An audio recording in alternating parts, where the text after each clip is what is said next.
नमस्कार, मैं प्रवीण कुमार आज फिर से एक नए टॉपिक के साथ फिर से आज हाजिर हूँ। आज हम बात करेंगे पंचप्रयाग के बारे में। गंगा का उद्गम कहाँ से होता है, या यूँ कहें कि गंगा का नाम कहाँ से पड़ता है, और भारत के जो पंचप्रयाग हैं जो कि एग्जामों में पूछे जाते हैं, उनके बारे में आज हम अध्ययन करेंगे काफ़ी अच्छे तरीके से, और टॉपिक बहुत अच्छी तरह से समझ में आपके आ जाएगा।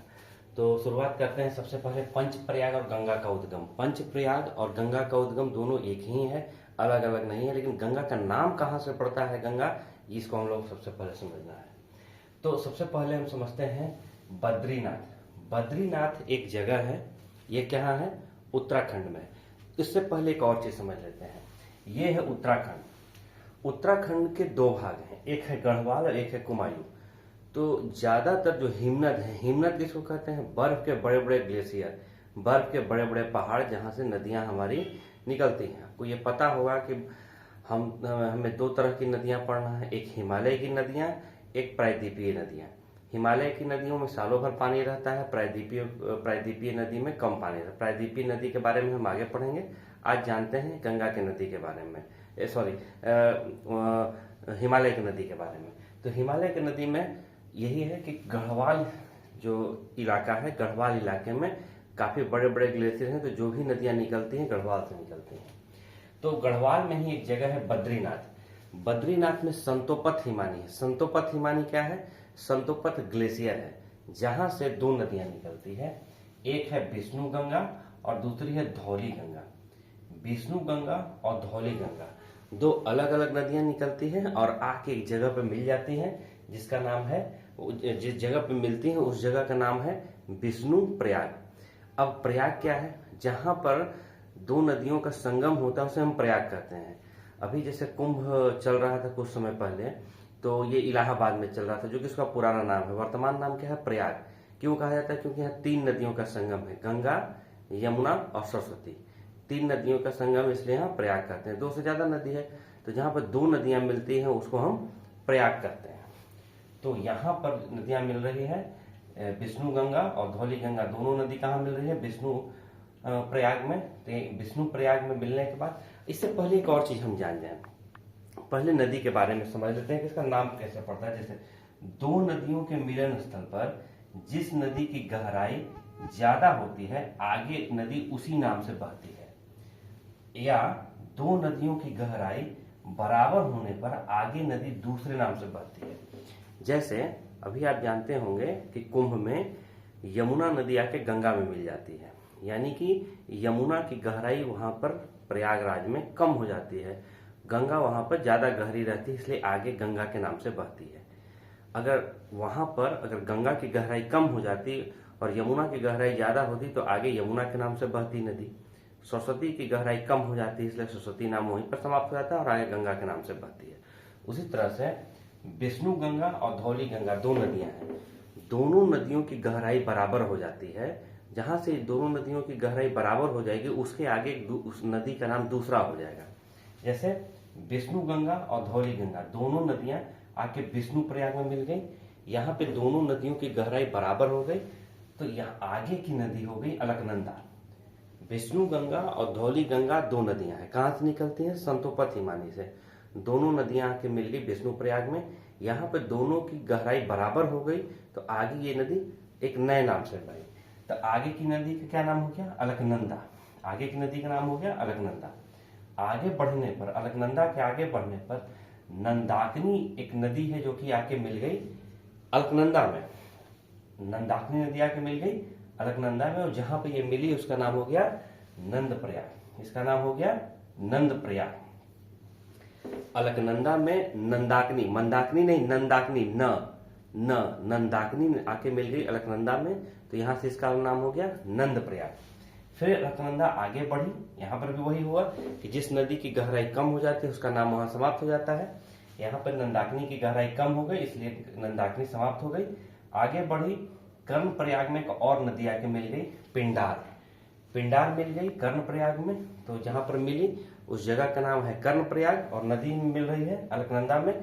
और कौन सी नदी मिल रही है, पिंडार। तो यहाँ पिंडार की गहराई कम हो गई, तो पिंडार फिर यहाँ समाप्त हो गया, और आगे कर्ण प्रयाग में फिर अलकनंदा आगे जाके मिलने लगी।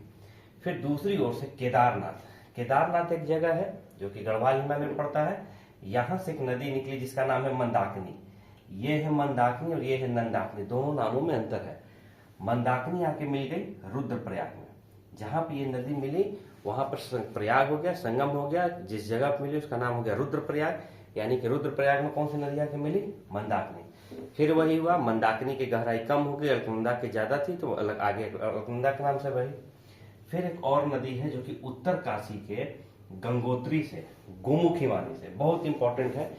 आप कोई भी एग्जाम देते हैं, साधारण एग्जाम देंगे तो आपसे पूछा जाएगा कि गंगा कहाँ से निकलती है, तो आप उसको टिक कर दीजिएगा गोमुखी वाणी से। लेकिन थोड़ा जब बड़े लेवल का एग्जाम दीजिएगा तो ये सवाल आपसे पूछेगा कि गंगा का उद्गम क्या है या कहाँ से है। तो गंगा गोमुख वाणी से नहीं है, यहाँ से एक नदी निकलती है जिसका नाम है भागीरथी। उत्तर काशी जिला, उत्तराखंड का जिला है उत्तर काशी जिला। उत्तर काशी जिले से गंगोत्री या गोमुख हिमानी से, हिमानी मतलब बर्फ का एक चट्टान, वहां से एक नदी निकली जिसका नाम है भागीरथी। भागीरथी आके मिल गई देवप्रयाग में। अब यहां पर जब देवप्रयाग में भागीरथी और अलकनंदा दोनों नदियां आके मिल गई, दोनों की गहराई होगी बराबर। फिर से समझ लीजिए, भागीरथी नदी और जो पहले से बहते चले आ रही थी अलकनंदा कहाँ मिली? देवप्रयाग में। देवप्रयाग में मिलने के बाद दोनों की गहराई बराबर होगी। किसकी किसकी? भागीरथी और अलकनंदा की गहराई बराबर हो गई। तो यहां से जब बराबर हो गई तो आपको पता है कि आगे जो नदी बहेगी वो एक अलग नाम से बहेगी। तो देवप्रयाग के बाद नदी का नाम हो जाता है गंगा। गंगा नाम कहां से पड़ता है? देवप्रयाग में। आपसे सवाल एग्जाम में पूछेगा कि गंगा नदी का नाम कहां गंगा पड़ता है? तो देवप्रयाग में। एक तरफ से आ रही है भागीरथी और ऊपर से पहले से आ रही है अलकनंदा। दोनों नदियों के मिलने से उसका नाम पड़ गया आगे गंगा, क्योंकि दोनों की गहराई बराबर हो जाती है। तो यहां से इसका नाम पड़ गया गंगा नदी। अब इन पंच प्रयाग जो एग्जामों में पूछा जाता है सवाल, इसको हम इस तरह से याद रखते हैं। विष्णु प्रयाग, विष्णु, धौली गंगा और विष्णु गंगा, विष्णु प्रयाग। इसमें तो नाम में है धौली गंगा और विष्णु गंगा, विष्णु प्रयाग। आगे है नंद प्रयाग, अलकनंदा और नंदाकिनी। नंद प्रयाग, अलकनंदा और नंदाकिनी, इसको याद करने में दिक्कत नहीं होगा। कर्ण प्रयाग, अलकनंदा और पिंडार। आप इसको याद करने के इस तरीके से समझ सकते हैं कि कान में कुंडल पहना जाता है। कुंडल एक यानी कि पिंड के समान, पिंड यानी कि गोला, कोई भी चीज जिसको पिंड कहते हैं, कान में एक पिंड के समान पहनते हैं तो पिंडार हो गया। और कहाँ पहनते हैं? कान में पहनते हैं। तो कर्ण प्रयाग, अलकनंदा पहले से चले ही आ रही है, पिंडार नदी आके मिल जाती है, तो अलकनंदा और पिंडार के संगम पर कौन सा है? कर्ण प्रयाग। आपको बस समझना है कि इसका नाम कैसे याद रखें। तो कान में एक हम कुंडल पहनते हैं, महिलाएं पहनती हैं, पुरुष भी पहनते हैं बहुत हद तक। तो जहां पिंडार एक पिंड की तरह लटकता रहता है उसको पिंडार, उससे एक नाम हम याद रखें, अलकनंदा और पिंडार। आगे है रुद्रप्रयाग। रुद्रप्रयाग है अलकनंदा और मंदाकिनी। अब इसको याद रखना है। मंदाकिनी एक फिल्म आई थी राम तेरी गंगा मैली, उसमें एक हीरोइन थी, इसका नाम है मंदाकिनी। तो आप समझने के लिए आप इसको ऐसे याद रखिए कि मंदाकिनी हीरोइन जो है कहाँ, उस फिल्म में राम तेरी गंगा मैली में एक फिल्म में एक सीन है जहां मंदाकिनी हीरोइन जो है किसी नदी में स्नान कर रही है। तो बस आप उसी तरह से समझ लीजिएगा कि मंदाकिनी कहाँ स्नान कर रही है? रुद्रप्रयाग में स्नान कर रही है। तो मंदाकिनी कहाँ स्नान कर रही है? रुद्रप्रयाग में स्नान कर रही है। तो अलकनंदा और मंदाकिनी कहाँ पर मिलती है? रुद्रप्रयाग में। और अगला है देवप्रयाग। ये तो लगभग याद ही रहता है, अलकनंदा और भागीरथी। भागीरथी को देव की तरह याद रखना है तो ये देवप्रयाग। इसको हम फिर से एक बार रिवाइज करेंगे, इसको समझने की कोशिश करेंगे, एकदम अच्छी तरह से याद हो जाएगा। सबसे पहले हमें याद रखना है संतोपत हिमानी। कहाँ है ये? बद्रीनाथ में। बद्रीनाथ में संतोपत हिमानी से दो नदी निकलती है, धौली गंगा, विष्णु गंगा और धौली गंगा। दोनों नदी आके मिल जाती है विष्णु प्रयाग में। यहाँ पर दोनों नदियों की गहराई बराबर हो जाती है तो आगे ये अलकनंदा के नाम से बहती है। जब ये नदी आगे बढ़ती है तो इसमें एक नंद प्रयाग में आके नदी मिलती है जिसका नाम है नंदाकिनी।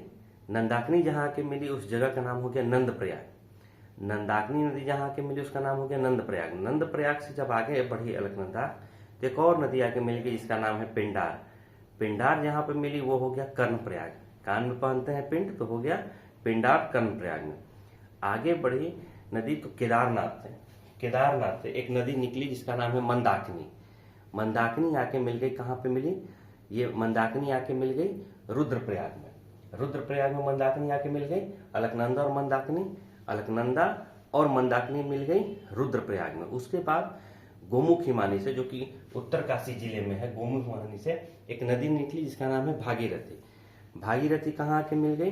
भागीरथी आके मिल गई देवप्रयाग में। अलकनंदा और भागीरथी के मिलने से जगह का नाम हो गया देवप्रयाग। अब यहाँ पर दोनों नदियों की गहराई बराबर हो गई, तो वहां से आगे से नाम बढ़ गया गंगा। समझना है बहुत, 3 बार 4 बार आप इसको अच्छी तरह से मैप बना कर अगर आप बनाएंगे दिमाग में एक मैप की तरीके, तो बहुत जल्दी याद हो जाएगा। एक चीज और यहाँ समझ लेना है, एक और नदी है भीलांगना। भीलांगना आके मिलती है भागीरथी में। भागीरथी और भीलांगना जहां पे मिलती है वहीं पर है टिहरी बांध। टिहरी बांध बहुत फेमस बांध है। किस नदी पे है? भागीरथी और भीलांगना जहां पे मिलती है वहां पे बना हुआ है टिहरी बांध। और ये उत्तराखंड में है टिहरी बांध। किस नदी पर है?